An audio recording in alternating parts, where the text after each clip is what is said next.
Oi, amores! Bem-vindos a mais um episódio de Medo em Companhia! Oi, que bom que vocês estão aqui, gente! Preparei um episódio incrível para vocês. Como vocês sabem, aqui eu conto relatos sobrenaturais, experiências bizarras, coisas sem explicação que os meus seguidores viveram e me relataram. E hoje eu selecionei histórias bem legais. A gente tá mais no sobrenatural, nos fantasmas. Ultimamente eu tenho gostado das histórias aqui porque estão surgindo temas diferentes. A gente até tem a Casa Mal Assombrada, mas tem umas coisas diferentes, elementos diferentes de todas as outras histórias. Então, assim, tô gostando muito das histórias que estão aparecendo aqui no e-mail. E é isso, gente. Não vou ficar enrolando muito também não, porque eu sei que vocês querem escutar história bizarra. Então, vambora, porque como vocês sabem, eu não vou passar medo sozinha. Vamos começar com a história da minha seguidora Letícia. E a Letícia contou que ela mora em São Paulo e que a vida inteira ela morou com os avós dela. Quando ela tinha 13 anos, os avós dela e ela, obviamente, se mudaram para um bairro lá de São Paulo que o pai dela já morava nesse bairro. Então ela acabou ficando mais próxima do pai e tendo uma relação um pouco mais próxima mesmo. Depois que a Letícia se mudou para esse bairro, para essa casa nova, ela começou a ter um pesadelo muito esquisito. Nesse pesadelo, ela estava parada numa vila, que era um monte de casas, uma do lado da outra, e ela estava parada em frente a uma casa específica, que era uma casa esquisita. Tinha uma porta redonda, que tinha uns detalhes estranhos. A grade também que tinha nas janelas dessa casa era esquisita. E era uma casa velha, suja, que não passava uma vibe legal, uma energia legal. Nesse sonho, a Letícia ficava parada em frente a essa casa, sentindo medo, sabe? Uma sensação ruim. Até que, de repente, uma senhora abria a porta e saía dessa casa. E era uma senhora baixinha, né, meio encurvada, com cabelo grisalho comprido. E ela vinha, pegava na mão da Letícia e falava com ela que eles estavam esperando ela há muito tempo, que ela era necessária, que ela precisava estar ali. E começava a guiar a Letícia para dentro da casa. Quando a Letícia chegava lá dentro, ela via que tinha um monte de gente na casa, tipo ajoelhado no chão, de cabeça baixa, e essas pessoas estavam chorando baixinho, todo mundo. Tinha um monte de vela acesa e tinha um caixão preto no meio da sala. Nesse momento, a Letícia ficava com muito medo e tentava se desvencilhar para sair correndo de lá, mas essa senhora grudava no braço dela e ficava segurando ela e falando que ela não podia ir embora, que ela tinha que ficar ali, que eles precisavam dela, que eles estavam esperando ela há muito tempo, umas coisas assim. A Letícia ficava presa nesse sonho até que ela finalmente acordava e ela falou que o medo era muito real, porque era um sonho muito real. Então, isso assombrava ela depois que ela acordava. Ela continuava pensando naquilo e continuava com medo. Ela falou que passou um tempo, ela começou a fazer um tratamento de apneia. E aí, um dia, ela tinha que fazer um exame numa clínica especializada nisso e ela tinha que chegar muito cedo nessa clínica. E como a casa do pai dela era muito mais próxima dessa clínica do que a casa dos avós, nesse dia ela foi dormir na casa do pai dela porque o pai dela ia com ela na clínica bem cedo. E aí ela falou que eles acordaram, ainda estava meio escuro, ainda nem tinha amanhecido, sabe? Ainda estava noite. E aí eles começaram a andar em direção a essa clínica, porque era bem pertinho da casa do pai dela. Mas assim, enquanto eles estavam andando, ela falou que era umas 5:30 da manhã, o pai dela começou a pegar um caminho que ela não conhecia. E quando ela perguntou para ele o que ele estava fazendo, ele falou, não, a clínica já é perto da minha casa, mas ainda tem um caminho que é muito mais rápido, que é um atalho. Vamos pegar esse atalho porque a gente chega bem mais cedo lá na clínica e você vai poder fazer as coisas com mais calma. E aí eles começaram a andar por esse atalho. Até que chegou em certo ponto desse atalho que o pai dela entrou numa vila e ela começou a ter aquela sensação de familiaridade, nossa, eu já estive aqui, mas ela sabia que ela nunca tinha estado naquele lugar. Foram andando por essa vilinha e aí ela parou em frente a uma casa e quando ela olhou para essa casa, o sangue dela gelou, porque era exatamente a casa do pesadelo dela. Era a mesma casa. E assim, ela nunca tinha passado naquela rua, ela não conhecia aquela parte do bairro e ela não tem explicação de como que ela sonhou com essa casa antes de ver essa casa, sabe? Ela falou que na hora ela travou, ficou parada na rua, tipo, olhando para a casa em choque. O pai dela parou do lado dela e perguntou o que estava acontecendo, porque ele não estava entendendo nada. E ela demorou até a conseguir falar, de tão em choque que ela estava, porque ela ficou travada mesmo de medo. E aí, quando ela finalmente conseguiu se livrar desse choque, ela contou para ele do sonho, contou que ela já tinha visto aquela casa e tal. E aí ele simplesmente só saíram correndo dali antes que alguém saísse daquela casa e realmente agarrasse a Letícia e levasse pra dentro. Mas aí eles foram pra clínica e correu tudo bem, só que assim, até hoje ela não consegue explicar isso, porque como que ela sonhou com essa casa antes de ver essa casa na vida, sabe? É uma situação muito bizarra pra ela. A Letícia falou que naquele dia o pai dela levou tudo meio que na esportiva, ele tentou acalmar ela, tentou fazer a situação ficar um pouco mais leve e até conseguiu, foi bom ele ter feito isso, mas que não o suficiente para ela não ficar com medo, porque ela nunca mais passou nesse atalho e nem nessa parte do bairro, ela prefere evitar. E eu entendo, né, que eu também não ia passar, não. A próxima história é da minha seguidora Sharon. Eu já até contei uma história da Sharon no episódio anterior, no episódio 24, né? Se eu não me engano. Mas eu já contei uma história dela, só que ela mandou várias histórias e aí eu dei uma selecionada aqui, peguei as melhores e vou contar mais uma história da Sharon, porque ela tem várias histórias legais. Então, a Sharon tinha mencionado lá na primeira história que quando ela ficou grávida do primeiro e único filho que ela tem até hoje, ela teve muitas experiências sobrenaturais, coisas sem explicação acontecendo com ela enquanto ela estava grávida. E essas duas histórias aconteceram enquanto ela estava grávida. A Sharon é tatuadora e aí um dia ela saiu do estúdio dela e foi passar na casa de um artesão porque ela tinha encomendado umas placas de MDF, ela estava decorando o quarto do bebê que ia nascer e ela tinha encomendado essas placas para fazer uma decoração para o quarto. E aí ela foi lá na casa desse cara, desse artesão, para pegar essas placas, enfim. E aí ela chegou lá, era a casa desse senhor na frente, e nos fundos era o galpão dele, onde ele fazia o artesanato dele, onde ele trabalhava. E aí ela chegou e estava tudo apagado. Ela chegou, chamou, tocou campainha e nada de ninguém.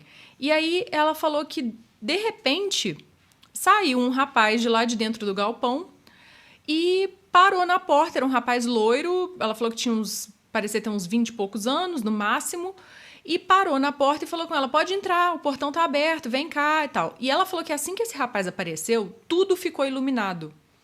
Foi meio que, sabe assim, ele apareceu e as luzes acenderam. E aí ela falou que até assustou. E aí ela viu, o portão estava aberto, ela realmente abriu, começou a entrar andando em direção ao galpão. E aí esse rapaz entrou para dentro do galpão e a luz apagou de novo. Enquanto ela estava andando na direção do galpão, o senhor saiu da casa dele com a esposa. E aí o senhorzinho já tinha visto ela e veio já carregando as placas de MDF e tal. E aí eles conversaram, acertaram, ele entregou a encomenda dela e tal. E aí ficaram ali papeando um pouquinho rapidinho. E a esposa desse senhor, desse artesão, começaram a falar de filho, né? Porque ela estava grávida. E aí a esposa desse cara falou para ela que eles tinham tido um filho, mas que tinham perdido esse filho. Que era um rapaz de 19 anos que morreu afogado. Quando a mulher estava contando a história de como que o filho deles faleceu, esse senhor pegou o celular e achou uma foto do rapaz e mostrou para Sharon. E quando ele virou a foto, era exatamente o rapaz que ela tinha acabado de ver entrando na oficina do cara, do pai dele, do senhor. Então, a Sharon falou que na hora ela assustou, mas ela tentou não ter nenhuma reação porque ela não sabia como que eles iam receber essa notícia.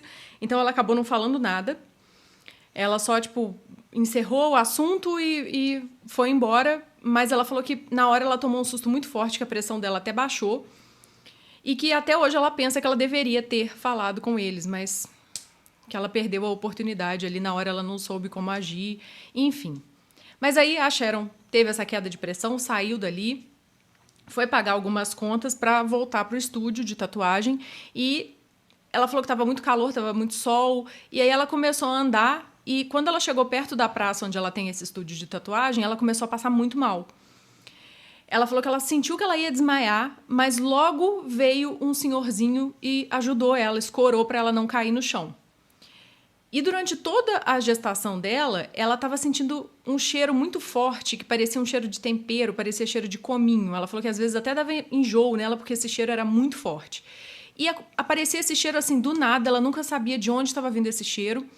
Mas aparecia e sumia. Aparecia e sumia. Isso acontecia sempre. E na hora que esse senhorzinho, que era um homem mais velho, ela falou que ele estava com uma camiseta, uma camisa de tecido amarela bem surrada, era idoso já, e aí ele veio e segurou no braço dela, ela sentiu esse cheiro muito forte desse senhor. Ele estava exalando esse cheiro que parecia de cominho, de uma erva, alguma coisa assim. E esse senhorzinho foi ajudando ela a andar, falando com ela, fia, se cuida, você tá de barriga. Foi falando essas coisas com ela até eles chegarem na praça, ele sentou ela num banco. A Sharon falou que abaixou a cabeça, assim, tipo, passando mal, e aí quando ela levantou tinha uma mulher vindo correndo.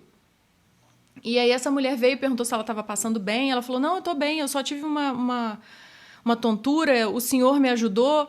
E aí a mulher olhou para ela e falou, que senhor? Ela, o senhorzinho que me ajudou a vir aqui, sentar aqui.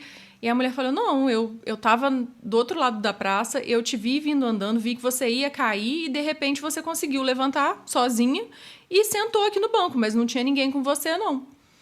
Então, a Sharon acredita que todas as vezes que ela estava sentindo esse cheiro dessa erva, na verdade era esse senhorzinho que é algum espírito guia que estava ali para ajudar ela.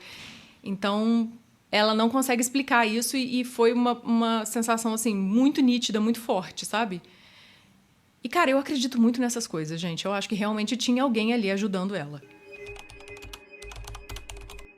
A próxima história é da minha seguidora Maria. Na verdade, essa história aconteceu com a família da Maria, não é só com ela, mas enfim, principalmente com o primo dela. O primo da Maria, o Roberto, ele tinha um amigo que era muito próximo da família. Ele era muito próximo de toda a família, mas assim, em especial do Roberto, do tio, né, do pai do Roberto e do pai da Maria. E aí eles eram, tipo, amigos de infância, era uma pessoa que era muito próxima mesmo deles. Só que uma vez o José chegou na casa do Roberto, fez uma visita, ficou ali algumas horas e depois ele foi embora. Nesse dia ele até pediu uma manteiga de cacau emprestada para a mãe do Roberto, porque ele falou que ele estava com a boca muito ressecada, estava machucando. E falou com ela, eu volto para devolver sua manteiga de cacau amanhã. E foi embora. Só que naquele dia, ele saiu dali da casa do Roberto e ele sofreu um acidente e ele faleceu. Foi uma perda que abalou demais a família da Maria, porque todo mundo gostava muito do José, e em especial, né, o primo ficou muito abalado, o pai da Maria também ficou bem abalado, o tio. E passou um tempo depois da morte do José, que um dia estava o Roberto, o pai dele e a mãe dele em frente de casa, quando eles viram uma sombra andando pela rua e entrando na casa deles.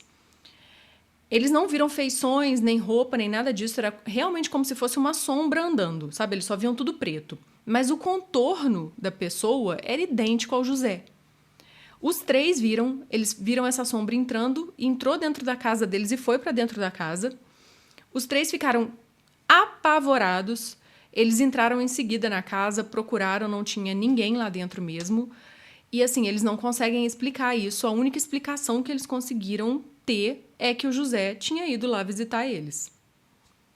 Na época, eles até falaram com a mãe do José, contaram isso para ela, ela mandou rezar uma missa em nome dele, e aí, depois disso, eles não tiveram nenhuma experiência durante um bom tempo. Passou uns anos, o pai da Maria estava fazendo faculdade, e aí ele ia para a faculdade todo dia de moto. Essa faculdade ficava na cidade vizinha, de onde eles moram. É uma cidade pertinho, tipo 20 minutos de moto, ele tá nessa outra cidade, mas ele ia todo dia e voltava. E aí a faculdade era à noite. E aí ele sempre chegava em casa bem tarde, né? Porque a faculdade acabava, ele ainda tinha que fazer essa viagenzinha curtinha, mas aí ele sempre chegava em casa bem tarde. Numa dessas noites que ele estava voltando da faculdade, tinha uma parte dessa estrada que ele tinha que passar que ele, quando era criança, brincava muito com o José nessa parte dessa estrada. E aí ele estava passando de moto por essa parte da estrada quando ele, de repente, sentiu um peso na moto, como se alguém tivesse subido na garupa. Ele falou que ele quase perdeu a estabilidade da moto, sabe? Quase caiu de tão pesado que foi mesmo, sabe? Foi como se alguém subisse mesmo na moto. E ele falou que estranhou, conseguiu estabilizar a moto, continuou, mas aí quando ele olhou para a sombra dele no chão da estrada, tinha 2 pessoas na moto. Ele olhou para trás assustado, não tinha ninguém, mas na sombra ele estava vendo o contorno de uma pessoa, de um homem sentado com ele. Ele falou que ficou assim, morrendo de medo, em choque, mas continuou tentando se manter calmo o máximo que deu. Isso durou por alguns segundos e depois o peso aliviou e aí quando ele olhou de novo para a sombra já não tinha mais nada. Mas, novamente, a única explicação que ele conseguiu chegar é que era o José falando um oi ali para ele, sabe? Se mostrando presente pro amigo dele, porque é a única coisa que ele consegue pensar. É uma história que ninguém da família dela consegue explicar, porque é muito estranho, né? A próxima história é da minha seguidora Sara. E a Sara contou que ela e o marido dela uma vez se mudaram para uma casa. E eles moraram um tempo nessa casa. E essa casa era muito esquisita. Aquela velha sensação de estar sendo observada, de que tem alguém ali com você. Pois é. Sara passou por isso em graus absurdos, sabe? E aí, ela falou que quando ela estava morando nessa casa, ela teve uma série de experiências esquisitas. Uma das mais marcantes foi que uma vez ela pegou um ônibus e ela entrou no ônibus e estava lotado. Só tinha um lugar vago, que era um banco duplo que tinha um rapaz sentado e ela sentou do lado desse rapaz. A Sara estava com fone de ouvido, ela sentou e ficou ali na dela. Ela começou a ter uma sensação de desconforto, de estranheza, e ela começou a se sentir observada. E aí ela teve a sensação de que esse rapaz estava olhando para ela fixamente. Ela tentou não olhar para ele, porque, né, a gente é mulher, a gente sabe que a melhor coisa a fazer nessas situações é não olhar. A sensação foi só piorando, ela foi ficando cada vez mais incomodada, e aí ela decidiu olhar para ele para ver se ele se mancava e parava de olhar para ela. Só que quando ela olhou para esse rapaz, ele estava com o pescoço completamente torto, olhando para ela, com um sorriso bizarro e estava babando. Ela falou que, na hora, ela teve um medo tão absurdo que ela levantou, tocou a campainha e desceu no próximo ponto. Nem era o ponto que ela ia descer, mas ela desceu, sabe? De tão desesperada que ela ficou. E ela falou que, quando ela levantou e foi olhando para as pessoas, ele continuou olhando para ela, seguindo até ela sair do ônibus, mas ninguém estava olhando para ele, como se aquilo fosse a coisa mais normal do mundo. E não era, sabe? Ela ficou apavorada. Era cena de filme de terror mesmo.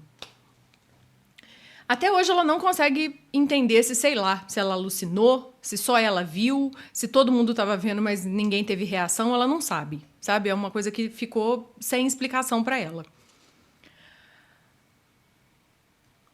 Logo depois disso, uns dias depois disso, a Sara chegou, ela estudava à noite, ela chegou do colégio, ela falou que era umas 10 horas da noite e o marido dela ainda não tinha chegado do trabalho. Ela chegou nessa casa. Ela falou que ela tirou o sapato, ligou o ventilador, deu aquela relaxada antes de ir tomar um banho, antes de se preparar para dormir. E aí, enquanto ela estava dando aquela descansada para começar a se preparar, a luz caiu. E, assim, caiu, ela foi para a janela, olhou e os vizinhos dela estavam com luz normal. Só a casa dela que estava sem luz. Ela achou aquilo estranho e pegou o celular e foi tentar ligar para o marido dela. Só que também só dava fora de área. Ela ficou naquela, tipo, gente, o que tá acontecendo? Enquanto ela tava pensando, sem saber o que fazer, se ela pegava uma vela, se ela pegava uma lanterna, alguma coisa, a luz voltou, mas não voltou na potência normal, voltou baixa. Ela falou que o ventilador estava rodando devagar, a luz estava fraquinha. E aí ela logo escutou o barulho do portão dela abrindo, como se alguém tivesse entrado, e ela tinha trancado quando ela passou. Ela escutou aquele barulho e ela gelou. Ficou tipo, meu Deus. E aí ela foi escutando os passos da pessoa vindo, até que chegou na varanda dela. Quando chegou na varanda, ela começou a escutar a janela dela também trepidando. E nesse momento, a Sara entrou em completo pânico. Ela falou que nunca tinha sentido tanto medo na vida. Ela começou a rezar em voz alta, começou a repreender, começou a mandar embora o que tivesse ali. E quando ela parou de rezar e abriu o olho, a luz tinha voltado, estava tudo normal, não tinha nenhuma sensação de nada errado, estava tudo normal.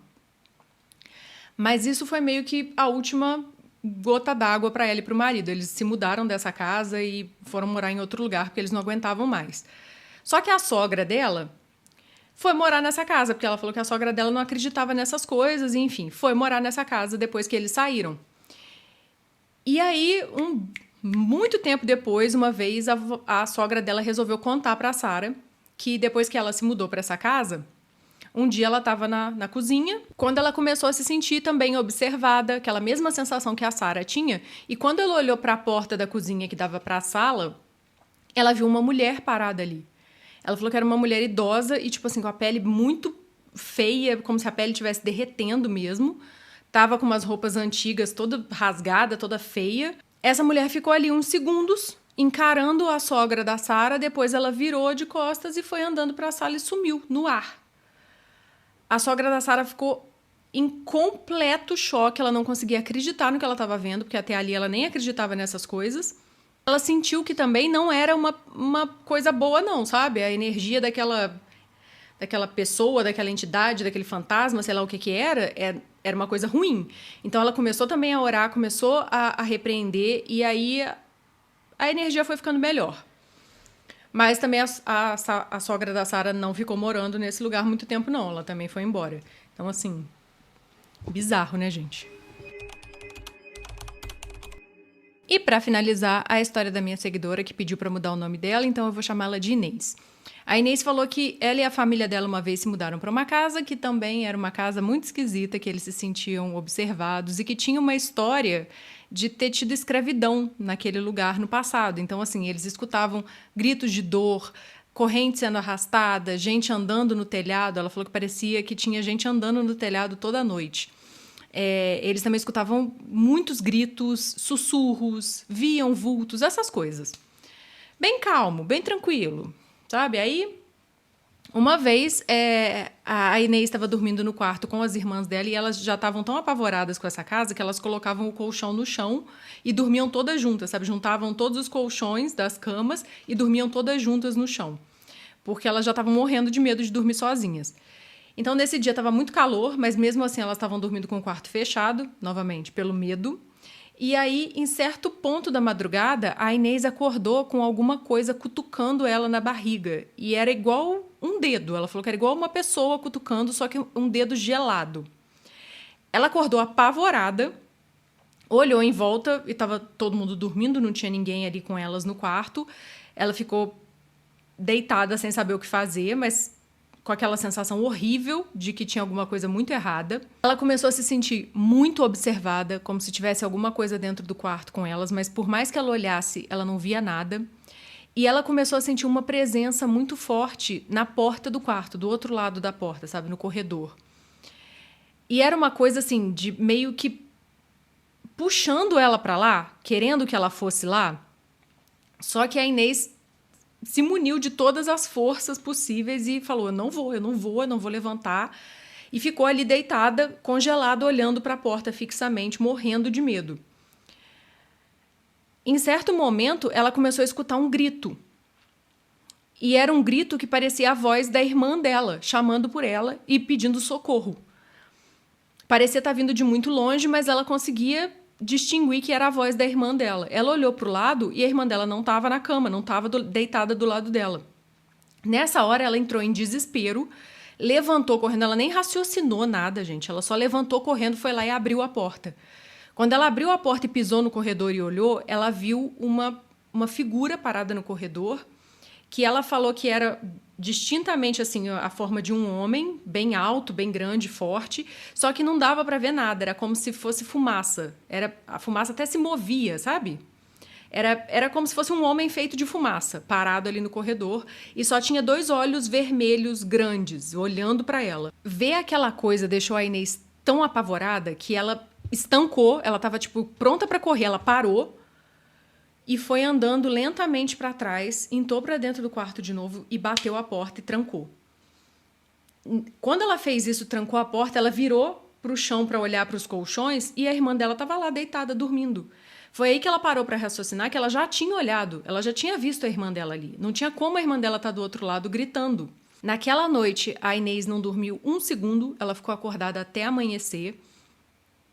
E no dia seguinte ela contou para a família dela, contou para as irmãs, contou para os pais o que tinha acontecido e eles foram buscar ajuda, eles foram para a igreja, foram orar, foram buscar uma ajuda espiritual. Mas ela falou que todo o tempo que eles moraram nessa casa, eles continuaram tendo essas experiências assim de grito de dor no meio da madrugada, eles escutavam muito, ver vulto com o canto do olho, esse barulho de gente andando de madrugada, arrastando corrente, e isso não parou, foi até eles se mudarem de lá. E ela falou que em certo ponto ali da vida, a irmã dela começou a namorar um cara que era muito cético. E uma vez esse cara também viu e também escutou tudo isso. Então, assim, quando esse cara admitiu que ele também escutava e que ele também tinha visto coisas na casa, foi o momento que ela viu que realmente era alguma coisa sobrenatural. Porque para ele admitir isso sendo tão cético, era realmente um negócio muito sério, sabe? Mas enfim, depois eles se mudaram e nunca mais tiveram nenhuma experiência bizarra desse tipo, né? Ainda bem. Chegamos ao final de mais um episódio de Medo em Companhia. Espero que vocês tenham gostado. E se você tem alguma história bizarra, alguma coisa que você viveu e que você não tem explicação, não precisa ser sobrenatural, tá, gente? Pode ser de qualquer coisa. Enfim, manda no e-mail que eu vou amar ler sua história e ela pode ser selecionada e ser contada aqui. O e-mail é medoencia@gmail.com. E é isso, gente. A gente se vê no próximo episódio. E muito obrigada por terem assistido até aqui. Deixa o seu like, enfim, deixa o seu comentário, apoia aí, porque é muito importante pro meu trabalho e eu fico muito grata. E é isso, gente. A gente se vê numa próxima. Até o próximo episódio e beijo pra vocês.